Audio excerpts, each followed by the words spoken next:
Bismillahirrahmanirrahim. Assalamu alaikum dear students. I am Tanveer Abbas and you are watching your own channel Tanveer's Gaming Zone. Dear students, the topic of today's discussion is E2 mechanism.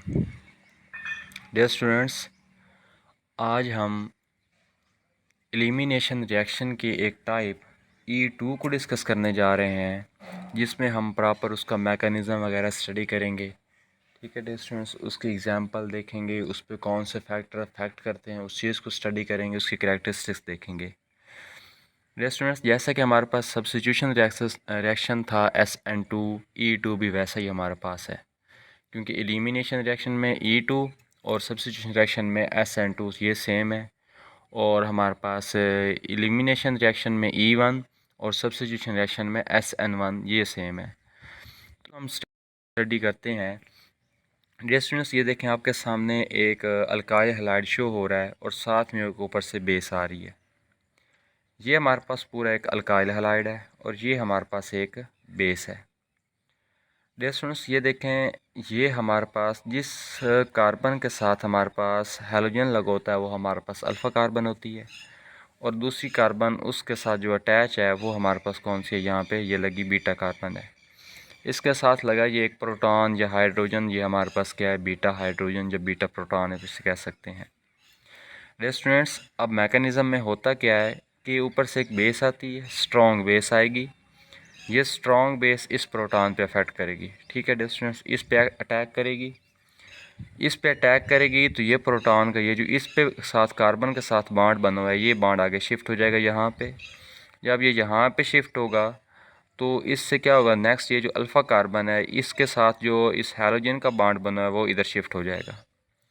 तो result में हमारे पास क्या होगा dear students, कि यहाँ से ये प्रोटॉन लीव कर जाएगा, पीछे हमारे पास ये दो CH3 के जो दो ग्रुप हैं वो रह जाएंगे। और जब ये बॉन्ड यहाँ पे शिफ्ट हुआ है तो यहाँ पे सेंटर में डबल बॉन्ड आ जाएगा और यहाँ से हमारे पास हैलोजन भी लीव कर जाएगी। तो हमारे पास प्रोडक्ट क्या आ जाएगा डियर स्टूडेंट्स, ये एक ग्रुप ये वैसे आ गया, ये नीचे वाला ग्रुप ये भी वैसे, और यहाँ पे ये बॉन्ड आगे शिफ्ट हुआ था तो ये डबल बॉन्ड हमारे पास हो गया डियर स्टूडेंट्स, और साथ में CH2 भी हो गया और ये हैलोजन आगे लीव कर गया। तो रिज़ल्ट में हमारे पास क्या बनी dear students, di substituted alkene बन गई। डाई सब्स्टिट्यूटेड अल्कीन बन गई हमारे पास। इस तरीके से हमारे पास ये E2 का मैकेनिज़्म है, एलिमिनेशन 2 का मैकेनिज़्म हमारे पास इस तरीके से परफॉर्म होता है। इसमें है क्या, the most common mechanism for dehydrohalogenation is E2 mechanism. Basically dear students, हमारे पास ये जो सारा प्रोसेस है ये डीहाइड्रोहैलोजिनेशन है। डी का मतलब होता है रिमूवल करना, यानी किस चीज़ को वहाँ से हटा देना। तो हम रिमूवल किसकी कर रहे हैं, हाइड्रो की यानी कि हाइड्रोजन की, एंड हैलोजिनेशन और हैलोजन की, यानी कि हम एक स्टेप में ये रिएक्शन करवाएंगे। और क्या है कि it exhibits second order kinetics and both the alkyl halide and the base appear in the rate equation. ये हमारे पास डियर स्टूडेंट्स क्या है, अब देखें, ये जो हमारे पास E2 का मैकेनिज़्म है डियर स्टूडेंट्स, अब इसका जो रेट है रिएक्शन के डिटरमाइनिंग स्टेप्स जो आ रहे हैं उसमें हमारे पास डियर स्टूडेंट्स अल्काइल हैलाइड भी शामिल हो रहा है और साथ में बेस भी शामिल हो रही है। तो इस वजह से हमारे पास सेकंड ऑर्डर है। देखें किस तरीके से कि रेट हमारे पास किसकी वाला आ रहा है, K कंसनट्रेशन ऑफ CH3, और ये हमारे पास यानी कि अल्काइल हैलाइड हमने सारा लिख लिया, ये हमारे पास सारा अल्काइल हैलाइड आ गया, और साथ में हमारे पास ये बेस आ गई। तो दोनों के ऊपर देखें हमारे पास पावर कितनी 1 1 है, तो ये हमारे पास कौन सा है, सेकंड ऑर्डर रिएक्शन है। The reaction is concentrated, all bonds are broken and formed in single step. इसमें जो बॉन्ड की फार्मेशन हो रही है, ये जो बॉन्ड ब्रेक हो रहा है वो एक ही स्टेप में हो रहा है। तो ये हमारे पास कौन सा रिएक्शन है, सिंगल स्टेप रिएक्शन है, लाइक SN2 रिएक्शन। ठीक है dear students, E2 reaction are radio selective and favour the formation of Z product. ये हमारे पास रेडियो सिलेक्टिव है डियर स्टूडेंट्स। रेडियो सिलेक्टिव क्या होता है कि एक यानी कि बहुत सारी चीज़ों में से एक जगह पे जो चीज़ उसको चाहिए उसी पे जाके वो अफेक्ट करता है। ठीक है डियर स्टूडेंट्स, अपने सिलेक्टिव रीजन पे, अपनी सिलेक्टिव जगह पे जाके वो अटैक करता है। तो इसमें अटैक कौन कर रही है, बेस। तो बेस इसमें क्या है, रेडियो सिलेक्टिव है, यानी कि जिस जगह पे अटैक होना है वो उसी जगह पे जाके अटैक करेगी, इधर उधर यानी कि वो किसी साइड पे अटैक उसने नहीं करना। उसी तरीके से डियर स्टूडेंट्स, ये बेस है हमारे पास, स्ट्रॉन्ग बेस, इसने इस पे अटैक किया डियर स्टूडेंट्स, तो हमारे पास क्या हुआ है कि ये देखें, हमारे पास डाई सब्स्टिट्यूटेड एल्कीन बनी है और यहाँ पे हमारे पास ट्राई सब्स्टिट्यूटेड एल्कीन बनी है। तो डियर स्टूडेंट्स, हमने कल भी देखा था कि प्रीवियस लेक्चर में कि जो डाई सब्स्टिट्यूटेड है वो माइनर थी और जो ट्राई सब्स्टिट्यूटेड थी वो हमारे पास डियर स्टूडेंट्स मेजर थी। यहाँ जितनी सब्स्टिट्यूशन ज़्यादा होती जाएगी वो प्रोडक्ट हमारे पास मेजर होता जाएगा। तो ये हमारे पास इसमें मेजर प्रोडक्ट है और ये हमारे पास इसमें क्या डियर स्टूडेंट्स माइनर प्रोडक्ट है।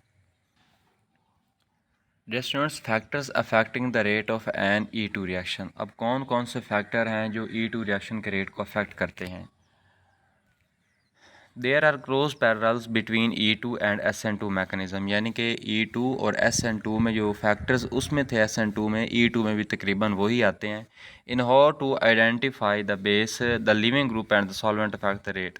अच्छा, इसमें आइडेंटिटी, इसमें डियर स्टूडेंट्स क्या है हमारे पास के बेस हमारे पास क्या होगी, लिविंग ग्रुप कैसा है या सॉल्वेंट का अफेक्ट रेट पे कैसा, वो सारी देखते हैं।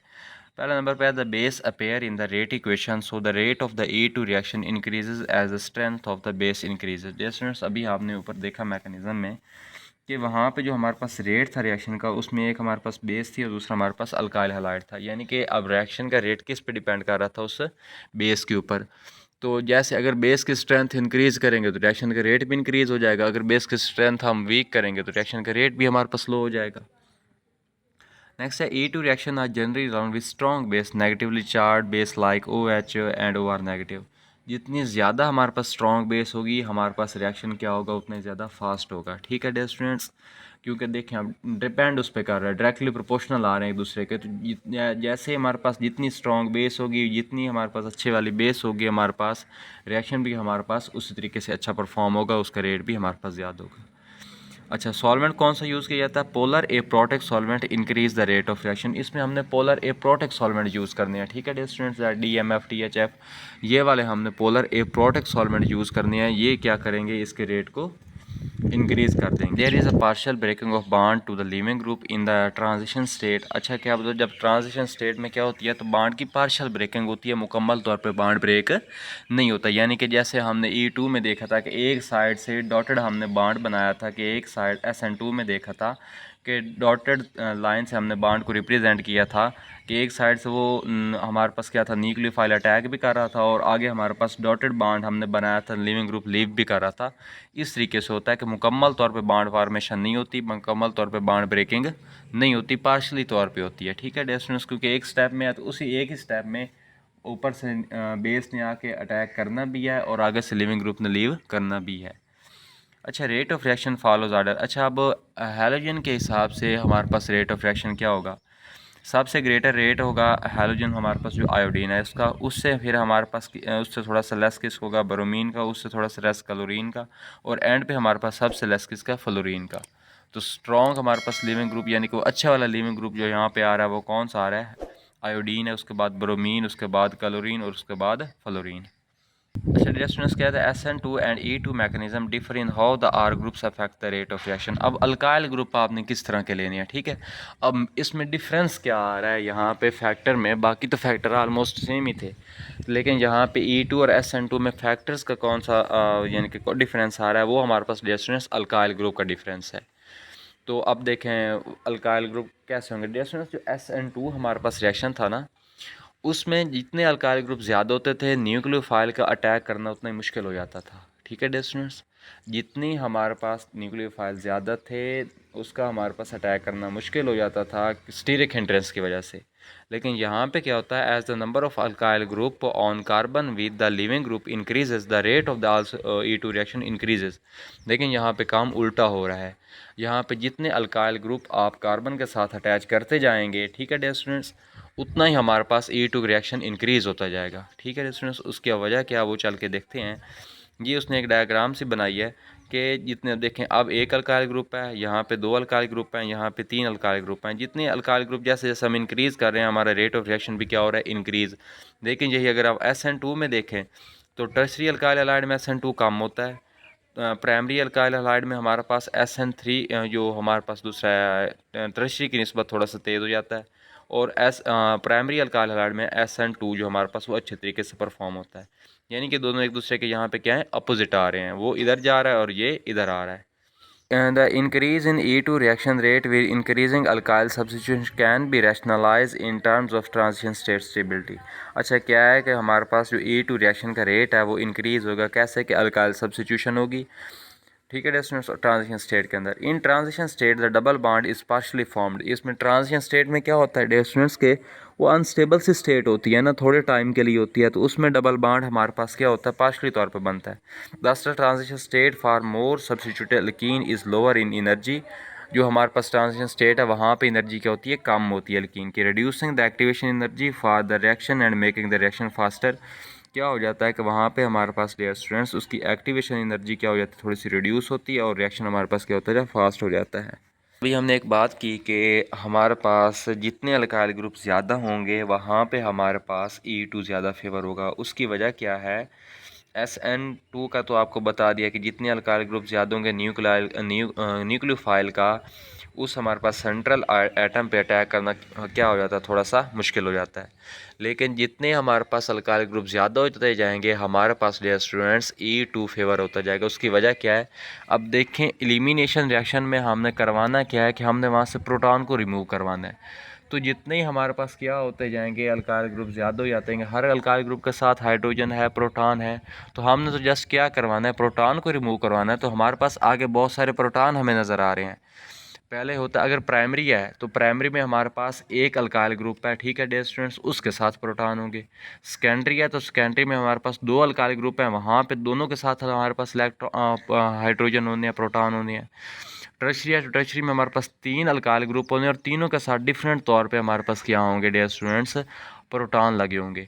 अब जितने हमारे पास प्रोटॉन ज़्यादा होते जाएंगे उनको वहाँ से रिमूव करना आसान होता जाएगा, ठीक है डियर स्टूडेंट्स, क्योंकि हमारे पास पॉसिबिलिटी है कि ज़्यादा की बन गई है। प्राइमरी में देखें डियर स्टूडेंट्स हमारे पास एक के पास हाइड्रोजन होने हैं और टर्शरी में हमारे पास तीन के पास हाइड्रोजन होने हैं, तीन के पास प्रोटॉन होने हैं। तो जहाँ से मर्जी जाएं आप जाके उनको निकाल सकते हैं, क्योंकि एलिमिनेशन में बेसिकली होता क्या है कि हमने प्रोटॉन को रिमूव करना है, जबकि सब्स्टिट्यूशन में हमने क्या करना होता है कि लिविंग ग्रुप को लीव करवा के वहाँ पे न्यूक्लियोफाइल ने आके साथ में लगना होता है।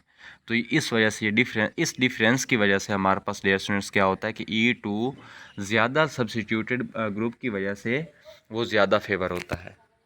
डियर स्टूडेंट्स नेक्स्ट इसकी करैक्टरिस्टिक्स देखते हैं कि इसके काइनेटिक्स यानी कि आर्डर क्या है, हमारे पास सेकंड ऑर्डर रिएक्शन है, मैकेनिज्म कौन सा सिंगल स्टेप है, एक ही स्टेप में बॉन्ड बन भी रहा है और ब्रेक भी हो रहा है। आइडेंटिटी ऑफ आर ग्रुप यानी कि अल्काइल ग्रुप की आइडेंटिटी क्या है, more substituted halides faster react faster. जितनी ज़्यादा सब्स्टिट्यूशन हो जाएगी हमारे पास रिएक्शन क्या हो जाएगा उतना ही फास्ट। अभी हम इस बारे में डिस्कस कर चुके हैं।